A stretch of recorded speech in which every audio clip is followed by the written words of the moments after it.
Assalamualaikum warahmatullahi wabarakatuh. Selamat siang semuanya. Terima kasih telah datang pada pertemuan kali ini. Perkenalkan, nama saya Wahyudin dari Prodi Bimbingan Konseling Islam Fakultas Dakwah. Pada kesempatan kali ini, saya akan menyampaikan learning journal atau laporan pembelajaran mata kuliah public speaking. Pada pertemuan pertama, kami membahas tentang kontrak belajar. Kontrak belajar ini menjadi acuan utama dalam proses perkuliahan agar lebih lancar. Dengan adanya kontrak di awal, kami mahasiswa memiliki tanggung jawab yang jelas terhadap jalannya pembelajaran. Hal yang pertama dibahas yaitu tentang kehadiran.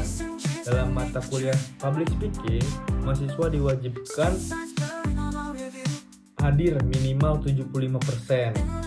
Artinya, mahasiswa tidak dibolehkan tidak masuk 3 kali. Public speaking itu bukan keterampilan yang bisa dikuasai secara instan juga, melainkan perlu latihan rutin dan proses yang berkelanjutan. Selanjutnya, kami membahas tentang tugas individu. Setiap mahasiswa diwajibkan membuat learning journal dalam berbentuk video.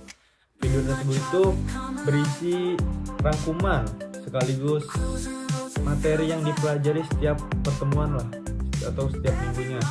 Pengumpulan dilakukan melalui Google Classroom setiap hari Sabtu dengan durasi minimal 5 menit dan maksimal 10 menit.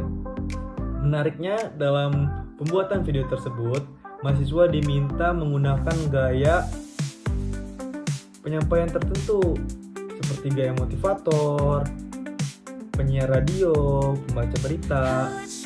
Hal itu bertujuan agar mahasiswa tidak hanya memahami teori dan juga mampu mempraktikkan berbagai teknik. Dengan begitu, kreativitas dan kemampuan eksplor gaya berbicara dapat berkembang. Batas waktu pengumpulan tugas ditetapkan maksimal pukul 23.59. Aturan ini mengajarkan pentingnya kita mahasiswa manajemen waktu dan kedisiplinan. Selain tugas rutin, ada juga UTS dan UAS. Kalau untuk UTS-nya itu mahasiswa diminta membuat video yang berdurasi 40 menit, sedangkan UAS berdurasi 1 jam. Tantangannya tidak hanya pada durasi yang panjang, tetapi juga pada keharusan menghadirkan audiens secara langsung, yang artinya mahasiswa harus membangun interaksi dengan audiens dan menjaga perhatian pendengar serta menciptakan suasana komunikasi yang hidup.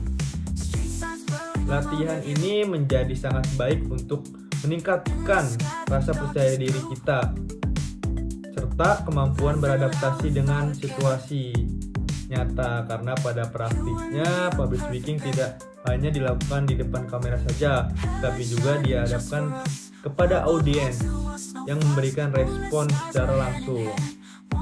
Selain itu, setiap mahasiswa juga mendapatkan kesempatan tampil selama 10 menit dengan topik bebas. Penyampaian ini dilakukan secara langsung setiap minggunya dalam perkuliahan itu. Dari kita belajar tentang kesiapan mental, penguasaan diri, dan kemampuan improvisasi. Di samping tugas individu, terdapat pula tugas kelompok. Tugas kelompoknya itu berupa pembuatan presentasi menggunakan PowerPoint. Mahasiswa dibagi menjadi 5 kelompok untuk menyusun dan mempresentasikan materi tertentu. Melalui tugas ini, kami belajar bekerja sama dan bagi peran serta menyatukan berbagai ide dalam satu pikiran. Dosen juga menekankan aspek teknis dalam pembuatan video.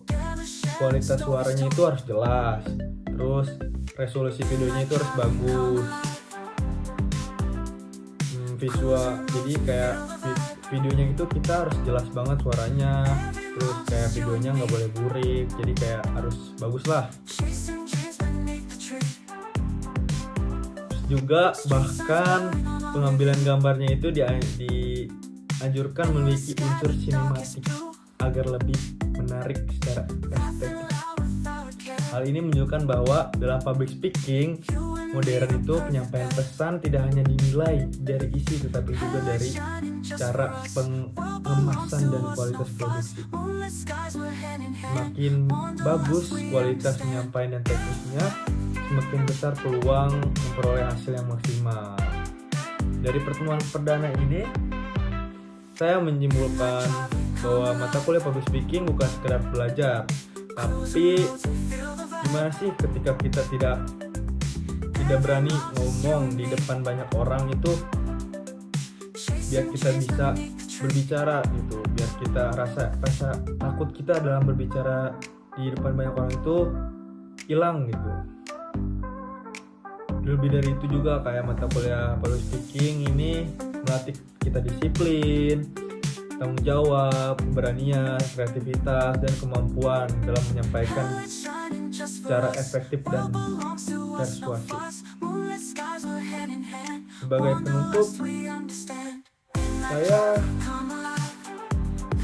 saya merasa bahwa kontrak belajar ini yang telah kita sepakati memberikan arah yang jelas mengenai proses pembelajaran kita dalam satu semester ke depan dengan aturan yang terstruktur dan tujuan yang jelas.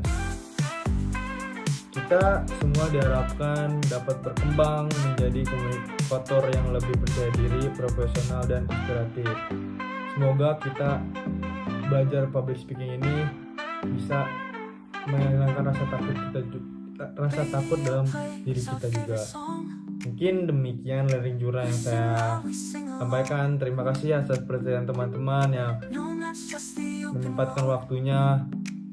Mohon maaf bila ada dapat kekurangan dalam penyampaian. Wassalamualaikum warahmatullahi wabarakatuh.